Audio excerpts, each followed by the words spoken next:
ඉතාලියේ සුන්දරත්වය තව තවත් ඔප්නන්වන කාගෙත් සිත් වසඟ කරන කාලයක් දැන් උදා වෙලා. ඒ තමයි දිගු ශ්‍රීත ඍතුවට පස්සේ එළඹෙන උණුසුම් ග්‍රීස්ම සමය. ග්‍රීෂ්මය කියන්නේ ඉතාලියානුවන්ට තවත් එක සතුටක් අරගෙන එන කාලයක්. ඒ සතුට තමයි ජෙලාතෝ සමය.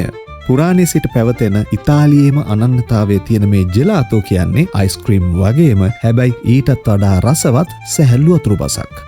කිරිසීනි සහ ස්වභාවික පළතුරු වගේ දේවල් වලින් හදපු මේ අපූරු කෑම ඉතාලියේ හැම තැනම දැන් ජනප්‍රිය වෙලා. විශේෂයෙන්ම මේ මාසය වෙනකොට ඉතාලියේ හැම නගරයකම හැම ගමකම තියෙන ජෙලතේරියා හෙවත් ජෙලාතෝ කඩවල් නැවතත් පන ලබනවා.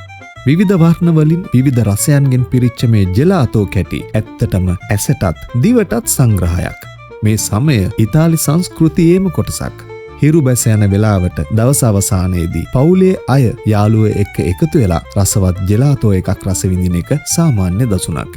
ඉතින් ඔබත් මේ දිනවල ඉතාලියට එනවා නම් අමතක කරන්න එපා මේ රසවත් ජෙලාතෝ එකක් රස විඳින්න. මොකද මේ තමයි ඉතාලියේ ජෙලාතෝ සමයේ ආරම්භය.